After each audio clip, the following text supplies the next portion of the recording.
Eu sou o Miguel, tenho 27 anos, venho como terapeuta de medicina tradicional chinesa, estudei um curso normal de medicina chinesa, de 5 anos, o equivalente a uma licenciatura, se bem que ainda estamos nesse processo de regulamentação em Portugal, mas a realidade é que eu tenho trabalhado estes anos. O que é isto? A medicina tradicional chinesa. Já dá para perceber que é uma medicina, não é? Só que é uma medicina muito antiga, já conta com 5.000 anos. Tem várias técnicas. A técnica mais antiga da medicina tradicional chinesa é a fitoterapia, que é a terapia à base das plantas, tudo o que é a natureza. Por acaso até tenho uma informação em relação a essa parte da medicina tradicional chinesa, que é um spoiler, é que não é tudo plantas. A medicina tradicional chinesa tem uma coleção de conjunto de manuscritos chamado Compêndio da Matéria Médica. Esse compêndio da matéria médica tem não só a medicina baseada nas plantas, como todos os ingredientes da natureza. Animais, minerais, o reino fúngico e até, vocês vão ficar admirados, até ingredientes da parte do corpo humano. Obviamente haviam vários mestres, haviam vários pensamentos e naturalmente foram juntando muitas informações. Eu, pessoalmente, tenho uma vertente mais ligada ao verde, mais ligada ao reino vegetal, ao reino fúngico e ao mineral. E atualmente fala-se muito de vários tipos de alimentação, desde a macrobiótica, fala-se até numa transformação recente da macrobiótica da alimentação vegetariana, não é? E eu sou muito apologista desse método. Acho interessante como só à base do reino vegetal nós conseguimos grandes coisas. E não é por acaso que nós temos 80.000 espécies diferentes de plantas comestíveis. Agora imaginem nós atribuirmos a essas plantas efeitos terapêuticos. Imaginem nós darmos indicações para cada planta e efeitos energéticos. Então eu decidi juntar essa informação toda, decidi juntar essas plantas todas e no meu início do percurso de medicina tradicional chinesa eu comecei a ver que era possível realmente nós termos um efeito só com as plantas. Tendo um efeito só com as plantas, eu comecei a reduzir a informação. Comecei a cingir-me, comecei a, de acordo com os estudos, com as bases que eu tinha de medicina chinesa, a atribuir uma planta a cada pessoa, ou um conjunto de plantas. As plantas também são comestíveis, voltando outra vez à alimentação vegetariana. Por que não também pegar na parte da nutrição dentro da parte da medicina tradicional chinesa? Já existe a nutrição oriental, existe, já há muita gente que trabalha isso, e eu pensei, ok, vou pegar na leitura que eu faço energética dos alimentos e vou atribuir em cada tratamento, que é basicamente o que eu faço, não só o diagnóstico normal, mas atribuir que tipo de alimentos é que deviam ser indicados para essa pessoa. As plantas têm uma coisa chamada tropismo, ou seja, direcionamento específico. É como se cada pessoa, todos os dias, fosse para o trabalho, mas não vai para sítios diferentes, não é? Vai para sítios específicos, tem objetivos específicos e cada planta tem um objetivo específico. Então, por mais que uma planta tenha indicação que seja por uma gripe, nós temos que ver o que é que está, onde é que está a inflamação, onde é que está o agente bacteriano ou viral.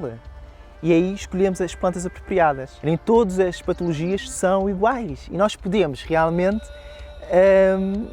ver, analisar a pessoa e ver cada característica na pessoa. Não só da fitoterapia vive a medicina chinesa, da acupuntura também. Para quem não sabe, a acupuntura é a manipulação de instrumentos que estimulam o corpo de outra pessoa, em forma de agulhas. Há 5 sistemas no corpo humano que vão reagir à presença dessas agulhas no nosso corpo. Porquê? O primeiro sistema que me vem à cabeça é o sistema nervoso. O sistema nervoso é constituído pelo cérebro, um sistema nervoso que percorre a nossa coluna e que depois ramifica-se pelo corpo todo. São pequenas estradas, não é? Em medicina chinesa também existe essas estradas a nível energético. Existe uma coisa chamada meridianos. E não é por acaso que esses caminhos energéticos encontram-se com esses caminhos nervosos, com essas ramificações do sistema nervoso. Portanto, o primeiro sistema, o que vai atuar em primeiro lugar na acupuntura, é o sistema nervoso. Porquê? Porque quando eu escolho um ponto de acupuntura, um sítio específico para colocar a agulha, eu vou sempre ao encontro de uma interseção de nervos, de ramificações. E ao colocar esse corpo estranho, que não faz parte do nosso organismo, que é a agulha da acupuntura, vai ter uma reação. O corpo tem que reagir. não é? E então a primeira reação é o sistema nervoso.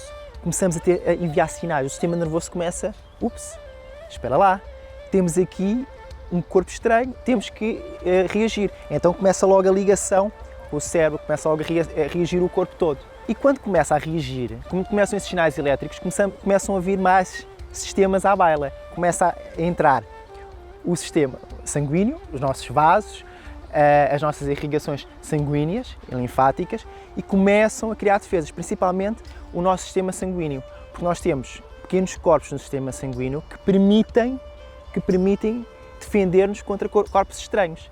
Então as hormonas permitem que, ao mesmo tempo que está a agulha lá, consigamos o corpo, o sistema imunitário, lá está outro sistema que entra em jogo, que está ligado com o sistema sanguíneo, faça com que esses 4 sistemas, o sistema nervoso, o sistema sanguíneo, o sistema imunitário e o sistema hormonal, que em conjunto criem uma memória. No tratamento de acupuntura, nós sujeitamos o corpo às agulhas, as pessoas recebem as agulhas, não vou esconder isto, as pessoas têm sempre uma sensação, ou podem sentir um tremor, ou um formigueiro. Há pessoas que não sentem absolutamente nada. Essas sensações são o nosso organismo a reagir, são estes sistemas que eu falei a reagir. E é curioso que durante o processo de tratamento, que pode ser entre meia hora, 45 minutos, eu sou apologista e sigo muitos mestres que fazem, e muitos terapeutas que fazem tratamentos mais longos, sou apologista de tratamentos mais longos, porque cada organismo é um organismo. Então o nosso corpo tem que levar tempo, o nosso corpo levou tempo até chegar àquele estado, não é?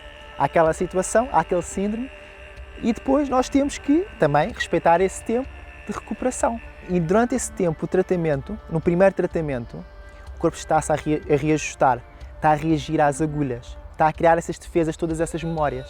Há quem diga que o efeito duradouro da acupuntura deve-se ao nosso sistema imunitário, a esses sistemas que criam no nosso corpo memórias da presença da agulha. Parece que sempre que estimulamos esta parte do corpo, que foi onde tiveram as agulhas no primeiro tratamento, nós estamos a ajudar o corpo. Apesar de que, não nos esqueçamos de uma coisa, todos os sinais, todos os sintomas do nosso corpo são avisos, não é? É o nosso corpo a tentar comunicar connosco. Então o corpo vai enviando sinais. A dor é uma delas, não é? E muitas vezes é a dor que nos leva a procurar estas terapias alternativas. E eu, como medicina chinesa, trabalho e comecei a trabalhar com essa parte da manipulação com as agulhas. A minha experiência na acupuntura começou mal eu acabei o curso e decidi trabalhar na experiência mais louca de sempre, que foi viajar, decidi ir para um navio. Qual é a vantagem de ir para um navio? Era um navio turístico, tinha o meu departamento, tinha o meu espaço para dar as minhas palestras, para elucidar as pessoas sobre a minha terapia, tinha o meu espaço para as consultas e depois um detalhe muito curioso. Não só estava num espaço completamente diferente de Portugal, estava com pessoas num sítio completamente diferente. No meu caso, eu estive na Austrália, estive no percurso do Pacífico e recebia milhares de pessoas.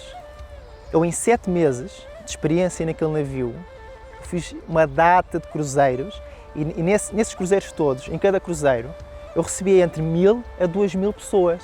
A parte engraçada, quando entramos numa terapia e aprendemos as coisas, estudamos, é muito bonito. Nós estudamos no início, lemos os livros, passamos nas provas, temos o diploma, o canudo, o certificado, mas há sempre uma parte nossa que se questiona: será que realmente o que eu estou a fazer tem efeito?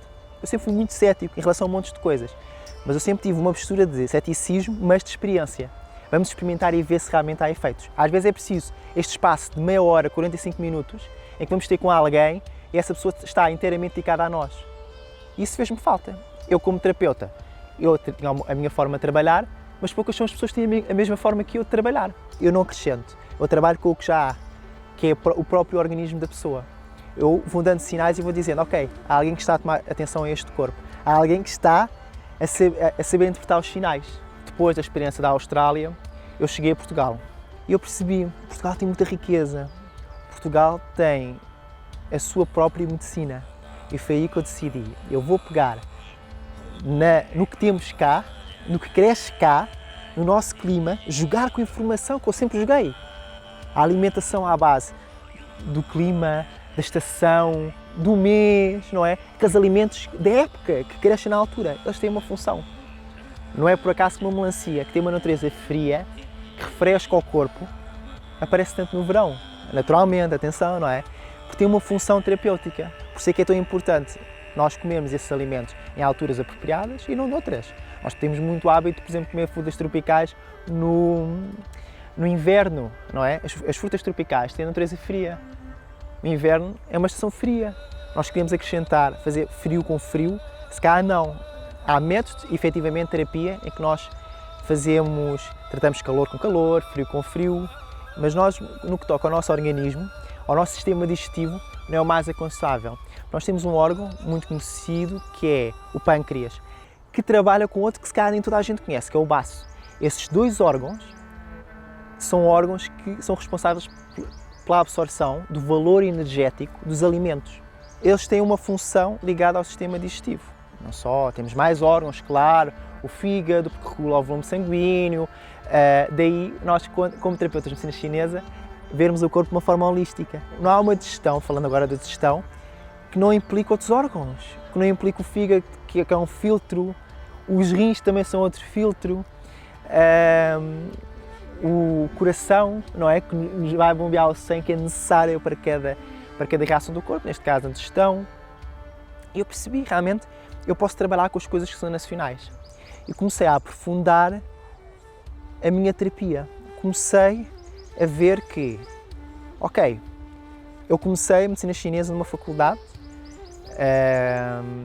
muito específica, até bastante científica, não é? Na altura, quando estava a escolher, até fiquei na dúvida se ia para uma mais esotérica, uma mais holística, e eu vi, ok, esta tem um equilíbrio.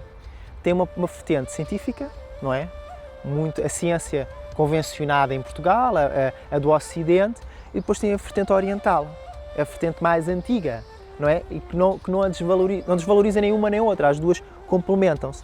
Então eu percebi, já na faculdade, que as pessoas separavam-se, os alunos separavam-se.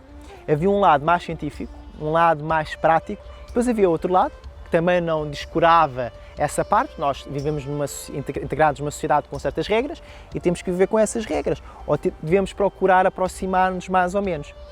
Mas esse outro lado, apesar de estar dentro da sociedade, era um lado mais alternativo. Eu comecei a descobrir campos mais alternativos. Comecei pela astrologia, comecei vertentes de adivinhação, por um baralho de cartas, de tarô, pequenas brincadeiras, e até comecei a aprofundar na parte da meditação. Quando comecei a perceber que nós somos responsáveis pelo nosso corpo, nós temos que, sozinhos, claro que em situações de emergência é muito importante um acupuntor, é muito importante um terapeuta, alguém que nos ajude na azáfama, mas nós precisamos de tempo para nós. Eu comecei a descobrir que há vários complementos dentro da ancestralidade, dentro dos antigos, não é? Dentro de práticas muito características de cada região, da medicina própria de cada região, formas de trabalhar a medicina chinesa. A medicina chinesa começou a ser conhecida por causa da fitoterapia, por causa das plantas. Isso não se fazia só na China, fazia-se no mundo inteiro. E então eu comecei a viajar, nem sempre fisicamente, às vezes pelos livros, às vezes pela investigação e depois pelo teste. Comecei a descobrir que o nosso corpo não só tem reações químicas, como todas as reações químicas têm frequências específicas, não é? As agulhas interferem, são quase como antenas, quase como receptores ou provocadores dessas frequências, dessas reações que provocam, que oscilam as frequências. E percebi, ok, é muito importante não só termos uma terapia à base das agulhas, da acupuntura, como das plantas, como aplicar essa fitoterapia à nossa alimentação com coisas que nós usamos no dia-a-dia, não é? Coisas que são apropriadas, coisas que são da época, mas como também brincar com as frequências, e brincar com o nosso autoconhecimento. E então eu comecei a virar o jogo e comecei a pensar, eu não estou aqui só para trabalhar como terapeuta de medicina chinesa, eu não estou aqui só como um médico, não estou aqui só como um profissional, eu estou aqui também com uma missão. Eu tenho um objetivo muito importante, como todas as pessoas têm uma missão. Há pessoas que estão conscientes disso, há pessoas que não. Eu estou muito consciente que é importante tu começares a harmonizar-te com a natureza. Comecei com pequenas coisas. Comecei com as práticas ancestrais, com as práticas naturais. Depois comecei com o meu caminho individual. Comecei com a autoconfiança. Comecei por conhecer-me a mim próprio. Quem é que eu sou exatamente? Dá para perceber, como terapeuta de medicina chinesa, olhando para ti, consigo ver o que é que tu tens, pequenos sinais do teu corpo, a expressão, o sorriso que às vezes esconde uma tristeza, um olhar brilhante, ou um olhar baço, não é? Pequenas características no teu corpo, na tua face, na forma como tu te mexes, como tu te expressas. Eu nunca vou dizer tu és isso, não és, mas neste momento estás nesse estado. Energeticamente, fisiologicamente, estás nessa postura. Mas será que tu és exatamente isso? Quem é que tu és realmente? Qual é a tua essência? Quem é que tu és na realidade? Então comecei o meu percurso, eu pessoalmente, de autoconhecimento. Comecei através da astrologia, comecei através da macrobiótica excelente para orientar no que toca na forma como tu organizas os alimentos, como é que tu vais cozinhá-los, mas é preciso depois muita base em relação à natureza dos alimentos, aos excessos, atenção. Há pessoas que, por exemplo, no caso da macrobiótica, usa-se muito algas e variedade de algas, mas há pessoas que não podem consumir as algas. Há pessoas que energeticamente, ou no momento, não estão energeticamente compatíveis com o consumo das algas, como pode ser com outro alimento qualquer, não é? E eu comecei a perceber isso. Comecei a juntar as opiniões das pessoas, mas em vez de me deixar marcar, não. Eu tenho que me focar no que realmente eu sou. O que é que eu sou realmente? Porque assim, se eu me focar no que eu tenho de bom e o que eu tenho de mau, ou as características que me limitam mais ou que me expandem mais, o que realmente é meu, o que realmente pertence a mim, eu vou conseguir mudar na vida. E nós transformamos um tratamento de acupuntura, transformamos um tratamento de medicina tradicional chinesa que focava só em deixar-te mais saudável ou estás com mais leveza, a tornar-te uma pessoa mais consciente. Porque a consciência, só por si, é meio caminho andado para o teu processo terapêutico, para a tua transformação. Nós todos nascemos com características específicas. Nascemos com a energia muito concentrada, temos a massa muito concentrada ali, não é? Eu agora, vocês veem, eu tenho este tamanho todo, mas eu nasci com 4 kg, não é? E nesses 4 kg, como há muitos bebés que nascem com 3 kg, ou mais pequenos, ou prematuros, o potencial está concentrado ali. Mas, apesar de terem esse potencial, também têm características energéticas específicas, que depois, com o tempo, várias coisas vão interferir, desde a educação, desde a experiência, quando se vai à escola, no trabalho, na vida. Ao longo da vida, vamos assumindo mais um estado energético que outro. Mas há uma coisa que se mantém, que é o nosso ego. Fala-se muito hoje em dia do ego, de um ego muito negativo, não é? Mas isto já é mais virado para o meu entendimento, e eu gosto de partilhar com os meus pacientes, que é, nós temos o ego máscara, temos um conjunto de egos, que são várias máscaras. E essas máscaras são um problema porquê? Porque são máscaras que nos protegem de nós próprios, que nos protegem da reação natural que nós devíamos ter com as pessoas, com o ambiente, não é?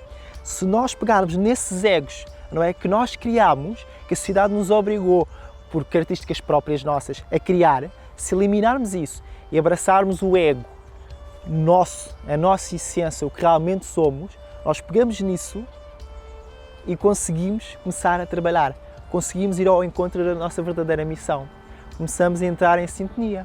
E eu sou muito apologista e sugiro sempre que as pessoas tenham sempre abertura dentro da segurança, dentro do respeito, dentro do bom senso, irem avançando, irem arriscando, irem experimentando, não é? Eu sou grato a várias coisas, sou grato no meu percurso, apesar da medicina chinesa, sou grato a ter feito constelações familiares, ainda hoje faço, é uma prática muito interessante. Depois, outras práticas através das plantas, por exemplo, a ayahuasca, por exemplo, práticas mais ancestrais, como o temazcal, que tem uma vertente mais física. E depois nós fazemos um registro, temos abertura para irmos a vários terapeutas, até os mais fora da caixa, e permitir que esses terapeutas nos façam uma leitura. Irmos a diferentes terapeutas e deixar que eles nos deem uma visão não baseada só na opinião, mas baseado no conhecimento que já existe. E em que parte do conhecimento nós nos encaixamos. E a minha vida tem sido muito assim. Eu, pessoalmente, tenho feito os meus autotratamentos, não é? Desde a cristaloterapia, trabalhar com o reino mineral, em pequenas coisas. Por exemplo, usar uma pulseira, usar um colar, fazer um tratamento com minerais, o reiki, o karuna, que são práticas muito à base de energia, que são bastante interessantes porque é uma vertente energética em que não há contacto, não é obrigatório haver contacto físico. Tenho nível 2 de reiki, nível 2 de karuna, e eu posso trabalhar. Há resultados bastante positivos em relação a essa terapia. Não só porque é um trabalho, tal como a acupuntura, que age no momento, durante a terapia, durante aqueles minutos, não é? Aqueles 45 minutos, como diariamente vai transformando o nosso corpo. Tu, como pessoa que está focada em melhorar a vida, a sua própria vida, que tenha uma cota de responsabilidade, que faça o seu percurso individual. Mas é sempre preciso alguém ao nosso lado, é sempre preciso alguém que nos dê esse apoio, que nos dê essa orientação, que nos dê um suporte, não é? E eu estou cá para isso. Eu estou cá com a minha vertente holística, da medicina tradicional chinesa, a alcançar-vos, ajudar-te no tratamento e fazer com que a tua vida mude, não é? A tua vida seja diferente do que era antes da acupuntura. Esse é o meu objetivo.